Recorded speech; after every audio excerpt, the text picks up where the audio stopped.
경찰이 문재인 전 대통령의 딸 문다혜 씨에 대한 음주운전 사고를 수사하고 있습니다. 먼저 피해 택시기사의 목소리 다시 한번 들어보시죠. 뒷목이 아픈데 그다음에 어깨가 조금 욱신욱신거리더라고요. 그래서 병원을 갔던 거예요. 말을 했다가 그러라고 말을 못해요. 그래서 난리 나죠. 그 눈이 감기증이돼서 내천 안 받았으면 그게 가갖고 사람이라도 넘어가서 완전 그게 큰일 날 뻔했던 건데.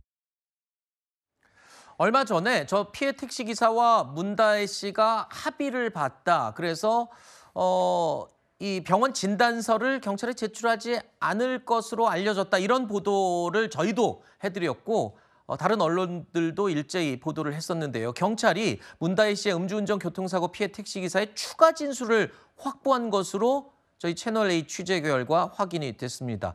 단순 음주운전이 아닌 치상 혐의 적용이 가능한지 지금 검토하고 있다.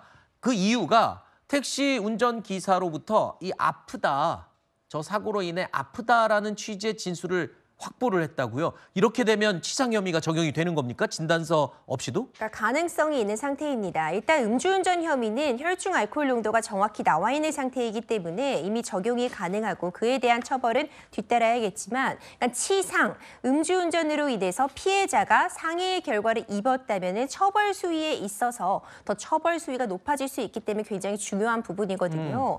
앞서 말씀 주신 것처럼 이미 합의를 했기 때문에 별도로 피해자가 상해 진단서 같은 부분을 제출하지는 않았고요. 그리고 23일에 치료를 받은 것으로 알려진 한의원에 대한 압수수색도 있었는데 네. 상해 진단 같은 부분을 피해자가 발급받지 않았기 때문에 당연히 해당 병원에서도 그런 진단서라던가 결과를 확보하지 못했습니다. 네. 다만 지금 그 이후에 있었던 전화조사에서 이제 피해자가 아프다는 취지의 그런 진술이 있었다 이런 내용이 전해지고 있기 네. 때문에 종합적으로 보아서 이것이 치상 적용이 가능한 정도다라고 판단을 하면은 이 부분까지도 적용은 할 수 있지만 지금 상해 진단서라던가 구체적으로 어느 정도의 부상을 입었는지 어떤 객관적인 어떤 의사의 소견 자료는 확보되지 않았기 때문에 이 부분은 어느 정도 그 진술이 추가적으로 뒷받칠 만한 내용이 있는지 확인이 필요해 보입니다. 그렇군요.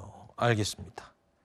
자, 그리고 문다혜 씨는 서울 영등포 오피스텔에서 불법으로 숙박업을 운영한 의혹도 받고 있죠. 이 내용은 지금 형사 입건됐습니다. 불법 숙박업 의혹은 서울뿐만 아니라 제주도에서도 그에 앞서서 먼저 불거진 상황인데 제주자치경찰단에서도 이 해당 내용 수사, 조사에 속도를 내고 있는 중이라고 합니다. 검찰 조사와는 별도로 경찰의 2가지 수사를 추가로 받고 있는 문다혜 씨의 이야기 마지막으로 저희가 정리해 봤습니다. 자, 임주혜 변호사님 오늘 나와주셔서 고맙습니다.